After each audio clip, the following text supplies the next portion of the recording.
Hello and welcome to this episode of High Tea, your perfectly brewed concoction to entertain, empower, and evolve.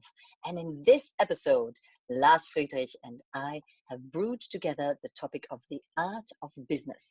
And we're going to be talking about what makes business artful and how much of an artistic mindset is conducive or not conducive for business. Now, Lars Friedrich and me come from the opposite ends of the rainbow. Lars, you come from the business world, you've been in top management, you coach CEOs, and I work with the creative souls of this planet. So we're looking forward to bringing you a potent concoction for your entertainment and enjoyment. Well, thanks for your introduction, Evelyne. And let me just start this episode with a question. Business, is it more an art or more a science? And as you already mentioned it, completely opposite side of the rainbow. So in my world, it in fact is more science. And in your world, Evelyne, it's more the artsy-fartsy kind of aspect, isn't it? Did you say artsy fartsy? Well, I just did. You totally just did. And why not? So when we talk about artsy fartsy, what do you even mean? Well, with artsy-fartsy, I just mean that I know people that really have kind of difficulties to kind of exist and really belong into this kind of scientific-driven business world. And when I say exist in scientific-driven business world, I'm talking about, attention, Evelyne, bad words coming out of my mouth now. I'm talking about rules. Ooh. I'm talking about deadlines. And I'm talking about structure. So take this, Evelyne. What do you say? Oh, it feels nice when you say it like that. But in a business context, well, yes, these are things that can be very challenging to people who have a high need and drive for being free and for not being tied into structures and rules. And actually, we like to bend rules or break them, or best just ignore them if they're not necessarily, hey, what's the point? But you just said something really important. You said in the business might be like the artsy fartsy people find it difficult to exist in the more scientific world of business. Now, people with a high level of creativity may also want to run a business, but I think it's different to engage with your creativity and to know that you're doing business operations. So I guess my question would also be, how much of the creative side do you need in a business operation? Because surely you can't just survive on that structured rule-like thinking alone. That's not what makes a great business either, is it? No, not at all. Maybe we just agree on the kind of purpose of business. And a purpose of a healthy business is indeed kind of maximizing money, or maximizing really the output. Let's call it the output. Can we agree to that kind of extent of kind of scientific business? Of course. Let's come. Yes. Lovely. So trepidation. Let me come back to your question, really. You definitely need the creative and the artsy-fartsy side, but it's only part of business. And I think when you take either the artsy-fartsy side or the scientific side to the extreme, your outcome is exactly not the kind of maximized effort you're actually looking for. So what, as you just asked me, so what is the right ratio would be the question. My answer to that would be, it depends on your business. So if you actually have a kind of business that is really very creative kind of based, so let's say you're kind of in a very innovative field of business, and of course the creativity level has to be very high, over 50%, even more. On the other hand, if you've got a very traditional, a very kind of not creative business at all, then it naturally needs to be a little bit lower. The right ratio, I can't tell you. It really depends on each and every business on its own. What I'm Hmm. just saying is, you have to be careful that none of it is really taking over. Yes, it should never be too artsy-fartsy, neither it should be too scientific. And I think I can give you one good example. If you're kind of looking, or if you're just looking at Apple computers, and you always see a struggle of the kind of creative kind of process and the kind of management decision. And especially when you understand, if you read the biography of Steve Jobs, you see how he really had a big problem to contain his own creativity and to kind of get the maximum out of his creatives. And that, yeah, gave him a lot of headaches. I can tell you, if you read his biography, it gave him a lot of headaches because he was very creative too. But he was a guy, as a CEO, who naturally had to lead the kind of company Hmm. to success. Yeah, and so this is a really important point, is how much of that will do I have to then follow things through? So allow myself to be creative and to be in all these different worlds very fast, but also contain it and have an outcome. Because creativity in itself doesn't demand an outcome. But most of us who are very creative and artistic still really want outcomes. And of course, especially if we are making a living from our creativity, we need outcomes, i.e., business, i.e., money. So it really becomes a very interesting dance about the willingness of how much am I willing to contain and structureize, is that even the word, my creativity so that it has ways to flow. And Okay. actually, as we were talking about that, an example that came to my mind was yoga. Yoga is super popular now with business people and artistic people alike. And yoga offers a structure, and there are forms and postures and poses that are predetermined. So we're doing those same postures pretty much every time. And yet I haven't met many artistic people who have a problem with that.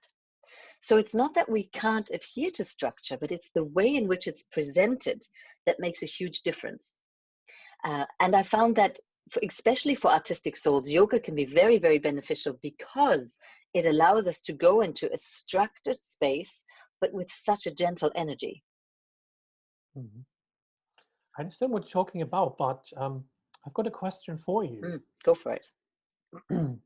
So, if you, let's say you're really artistic, isn't there a Yes. moment actually when you have to really kind of be very true to yourself from down the bottom of your heart, and to realize, can I give in to some rules that are in the external world? So not in Mm. my little internal world of creativity, but in the external world, because if I want to succeed in business, even making it an art, I still have to play by some external rules. Fact. Yeah. Yeah. You can bend them, Yeah. you can break them, but you still have to play by some of those rules. Mm. So coming back to my question that there is for a kind of creative person, um, when you really take it seriously with your art, isn't there a moment when you just say, well, do I really kind of need to make a business with my creativity? Or is it really kind of time for me to kind of give in and say, well, I don't need to make really a business out of my creativity. I'm just kind of be the creative person that I am without the business. So I do something for my living, something completely different. But Mhm. on the other hand, I can stay 100% true to my art, to my creativity. I think And this is a wonderful question, actually, Lars. Sorry, I interrupted. You weren't quite done. right, yeah, no, I was done actually. So I please think go this is on. a super important question and a very personal one, and also not one that you just ask once. I think this is a question that you have to ask yourself like at many steps of the way. I write about this extensively, actually, in the Entrepreneur, because sometimes you want to be true to your art, and it's such a deep desire rooted in your soul that anything that compromises that feels like selling out. And if that's the case, the answer might need to be, I'm not going to make this a business. I need to do this for my heart and my soul. However, if money comes in that way, great, I'll take it. That could be one way.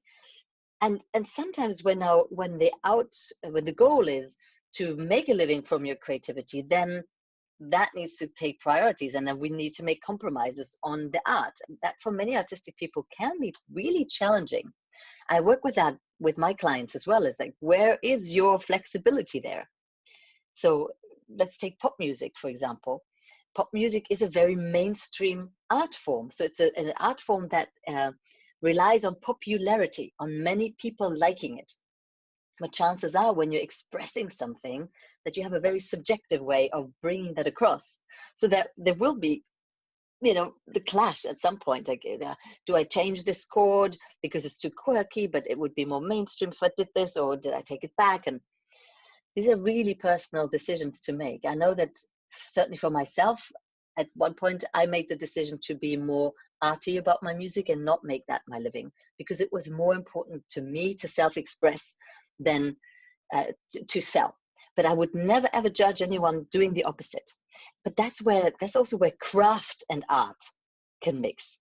So the craft will be your skill of using your creativity and making something out of it. So if you're a songwriter who's a professional songwriter, you need to be able to make a song for someone else. It's not just about your personal expression. But if you're a singer-songwriter, you're more likely to be someone who has a need to self-express. So I guess that's also would give you a guidance to whether you'd want to make it a business or not. Yeah. Right. Okay. Yeah. Good point. I understand that. So if you come back to the question that we kind of ask is, so business is an art, and is it more art or is it more science?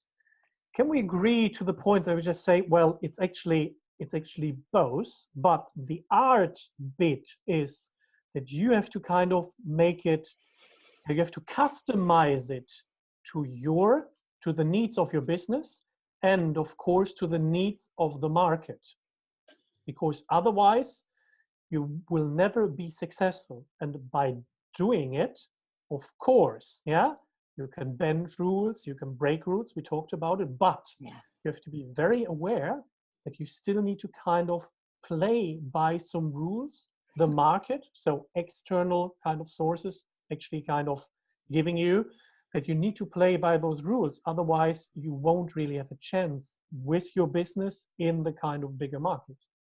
Unless you have a kind of miraculous business, because there are businesses that flourish without having had the market in the first place, where the market is being created literally around the idea. That also exists, but it's not predictable, it's not measurable, and it's certainly not a sound plan. So that's True. what we get. But as you know, a lot of the crazy investments of the wonderful innovations of this century have been that way. Somebody came up with a stupidly crazy idea. People thought, let's just put some money behind it, and it worked. And most of them don't. So to answer that question from my side of the spectrum, if you want more safety and more security, I think it's a good idea to look at those external factors and have a look at what is your market. Where could there be a sweet spot between what is needed and wanted and what I love and stand for and need to express? That sweet spot would be my creative artistic business. Okay. And from Yeah. your end of the spectrum, I'm imagining it doesn't hurt to go, how can we differentiate ourselves a little bit more? How can we be more quirky, more different, more let loose a little bit? Because if you are too much cookie cutter structured, samey as the same measurable thing, anyone can copy that. It's nothing special. So it doesn't survive in a place of constant change either. What do you It's say to true. that? No, it's true. But well, for me, it's quite easy because I just kind of refer clients to you in knowing how you can really take them by the hand gently, having a kind of quite similar background. Yeah, gently and leading them carefully with all these kind of little quirks and kind of traps that can happen as well. But you will get them there eventually, but in your very unique way, and having this kind of really big and deep background of understanding what is really going on in their mind. So that's why I just said I've got the big advantage because I know you. So I can always refer clients directly to you when I just realize I've come to an end, and this is actually part of my knowledge that is not as deep, as not as rich as, for example, as yours. Oh, thank you very much. That's a very generous way of saying Yeah. things, and vice versa. I think it's extremely valuable to have your expertise of the structured business-oriented thinking and also bringing that into a creative context so that we can see the spectrum. Because one thing is to know that there are people that are very different from me, and the other thing is to understand what that difference is. And like we said in the beginning, there are rules to play by, but what are those rules? Maybe they're more simple than we thought. So it'd be great to have someone like you bring them and bring them closer to us so we can see them and they become more palpable.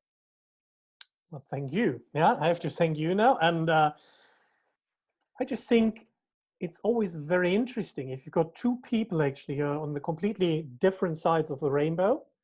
If you think about it, even if you're on a completely different sides, on different spectrum, the rainbow is still connected, yeah, to the other side. So both our sides are connected. And what is right, what is wrong?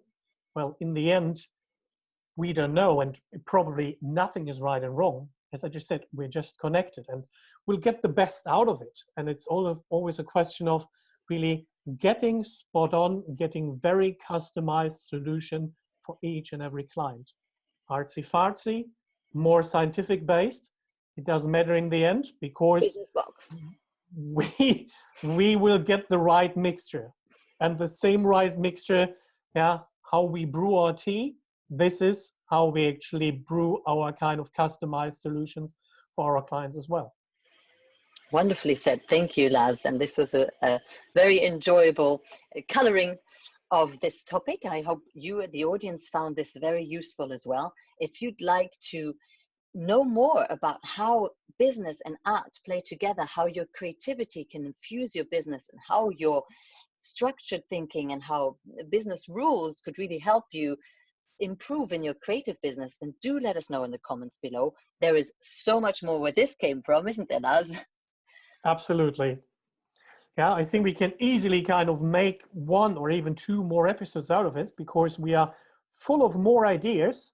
If you want to share, yeah, please, as Evelyne already said, feel free to share your ideas. Feel free if you kind of like what we were talking about. If you disagree, we like if you agree to disagree because it gives us even more ideas where to approach our next topics.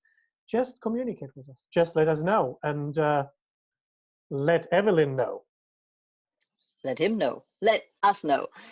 Thank you so much for watching. We appreciate you being there. Have a wonderful day. And until next time, enjoy your tea.